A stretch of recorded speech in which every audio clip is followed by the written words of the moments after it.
Hi, I'm Mr. Cole, and welcome to my art study. It has a globe for no particular reason that I was trying to spin to look dramatic, but it wasn't happening. But it does look like I'm a very erudite person, doesn't it? Very well read, along with these empty alcohol containers, along with these whatevers. Here, good dog. Click. I don't know that those have ever been filled with anything but dust. Hi, I'm Mr. Cole. I'm an art teacher in the making, and I'm here to talk to you a little bit about art and why I think it's great and I love it. And who knows, if I get you to love it a little bit or a little bit more too, then what's the harm in that? First, I want to talk about the term visual literacy. You're bombarded with images every day, basically. Like, you see billboards outside, you see advertisements everywhere, you see photography, all sorts of things are written in images. So literacy means you can read, right? So visual literacy, visual means images, literacy means you can read, so visual literacy means how to read images, or that you have the literacy to understand how to read images. Where did the dog go? It's a mystery. It's the magic of the camera. So basically, just like words, images can be read. And when you see all these images around you, you may be getting part of the story of what the image is telling you, maybe what the artist wanted you to get from it. But do you understand the choices that the artist made in order to get that effect from the image? Do you understand why some images make you feel one way and other images may make you feel a different way? And do you know that the artist makes tons of choices all the way through when they're creating a piece of art in order to make you feel a particular way? And they make those choices on purpose. And did you know that you can learn how to do that too? The term that I'm going to teach you today in visual literacy, because it also has vocabulary just like any kind of literacy does, is contrast. So, did you notice that there's a different dog in my other arm? All sorts of contrast is going on here. I made some choices, some visual choices, in order to help you see these dogs. Can you tell what the visual choices were? For one, there's the contrast, the easy one, that one dog was in this arm, and now Cozy is in this arm. But did you notice that when I was holding the black dog, he was against my white outer shirt, and when I'm holding the mostly white dog, she's showing up against a black shirt. And I even moved some of the white outer shirt a little bit so you can see more of her cute little head. So she stands out. That's contrast. So contrast means things that are different that make something stand out more than the other thing or things. So she's standing out the most because she's a bright white dog against this dark background of my shirt. Contrast. So everybody works better with examples, right? So I'm going to give you some more examples to work from, and I'm going to take them from different aspects of the art world.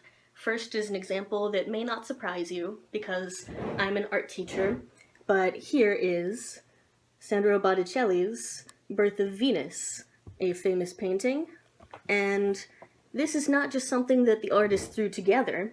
This is something that has some very purposeful choices in it. Birth of Venus. What is the subject of the picture? One hopes that it's the woman Venus in the center right here. To use the vocab word of the day, the contrast is part of what's getting you to look at her. This has a use of warm and cool colors. Now, warm colors means colors like red, orange, yellow, basically the colors that are at the top of the rainbow. And at the bottom of the rainbow, you have your cool colors. Greens, blues, purples. So it kind of, they fit the name. They sound like what they are. Warm colors are like fiery colors, and cool colors are like rainy colors. The thing about warm and cool colors that makes them particularly special is a use of contrast. Warm and cool colors tend to contrast each other, so whatever is the warm color in a piece that's mostly cool colors, the warm color is going to stand out. Whatever is the cool color in a piece that's mostly warm colors, the cool color is going to stand out because there's a contrast there. Another fun fact about warm and cool colors is that cool colors make a great background, as you can see by the greenish ocean and the blue sky and the green trees back here. Cool colors tend to fade into the back. They're a little more gentle. Warm colors tend to get right in your face, you know, like a fire. They're very warm. They're very friendly. They get right up in you. So, as you can see, most of the main characters here, as you might call them, the main players in this picture, are actually combinations of warm colors. They've got lots of yellows to their hair, so that's warm colors too. There's the pink that she's holding. Pink, of course, has red in it. It's a warm color.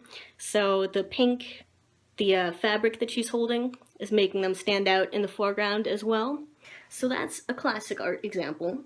And here's something that maybe you wouldn't be thinking about quite as much as an example of a piece of artwork. But here's an advertisement. So this advertisement was also arranged by an artist with some very particular choices made in the composition, in the color choices, in the contrast that they created. So this public service announcement ad says, "One child is holding something that's been banned in America to protect them. Guess which one?" So this, as you can probably tell, is a shock-style advertisement. It's meant to reach at the pathos inside of you. Maybe make you feel bad about something, make you feel some kind of emotion, make you feel moved to take some action. They're trying to get you to do something that they believe in.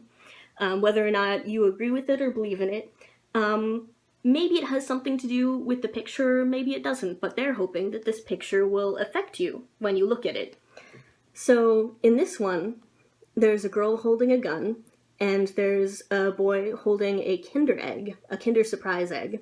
And the point of the advertisement is that, yes, Kinder Surprise eggs have in fact been banned in the US because they have the little toys inside, so they're worried it's a choking hazard. And guns have not been banned in the US. So that's just the neutral explanation of what's going on here, without any particular opinion attached to it. But that's what they're showing you. But how have they set up this image to make you look at it and think about it in a certain way? Another way to think about how an artist is going to set up an image is that an artist is faced with a number of creative problems that they have to solve when they're putting their image together. So this image, the creative problems, maybe the number one creative problem of setting up a picture like this, is if you have a picture where one child is holding a gun and one child is holding a Kinder Surprise egg, how do you make sure that people looking at the image look at the child holding the Kinder Surprise egg and don't just look straight at the child holding the gun? Because, I don't know, but between you and me, if I'm looking at some children in a room, no matter what everyone is holding, if one of the children is holding a gun, I'm going to be looking at that kid for just the entire time that that's happening. And I think that you're probably all the same. This is a pretty shocking image of a little girl holding a gun. How does an artist make somebody's eyes go from this to this? So there are some color and contrast choices going on in here. First of all, the kids are standing out from the background because the background is kind of faded away, and you guessed it, it's cool colors. So it's going into the background, it's a dark green. Whoa! But guess who else is cool colors? This girl with her shirt is all purple. So that should be fading too, right? This little boy who's holding not a gun, but a Kinder Surprise egg, he's got bright colors on his shirt. So he's got bright blue and bright red right here. The red is the warm color, so it's popping right out at you. And he's probably the thing that's standing out the very most about this image because of that bright red shirt.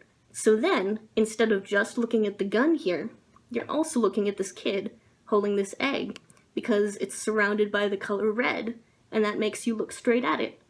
Wow. Here's another subtle thing that's going on in here, is the light contrast. So you can see that everything is really bright around that egg. Everything's really dark in the background and kind of faded away. So that brightness kind of draws your eye, where everything else is faded. Whereas with the girl, instead of just staring at this gun, part of it is also in shadow. So that kind of makes your eye go towards the brighter parts, and then right back to that egg. So your eye is being led away from the very shocking image of the girl holding the gun to something else simply because of contrast and color. And that's one of the choices that an artist can make, that can literally manipulate the way that you look at something. It's making you look from a different part of the image than you would normally be looking at, just because they knew how to use certain aspects of art. The last work of art that I'm going to talk to you about today is this one. Is our old friend SpongeBob. And it may surprise you to hear that this is a work of art, but it has all of the elements there and all of the artistic choices that make it count as a work of art. I could talk about the foreground, midground, background, how he's in the foreground, this is the midground right here with the Krusty Krab and the restaurant floor there, and then the background is way back there, those houses and the sand that you see in the back. There's even some atmospheric perspective going on where the back is a little bit fuzzier so it looks further away. But for something that I taught you about just today, let's talk about how the background is cool colors and fades to the back, and SpongeBob is the warm color yellow, springs right to the front, pops out at you. So, as you can see, this work of art is also using manipulation to get you to look exactly where it wants to look. Beautiful.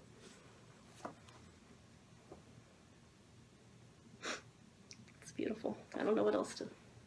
I'm gonna cry. In conclusion, I have 2 dogs.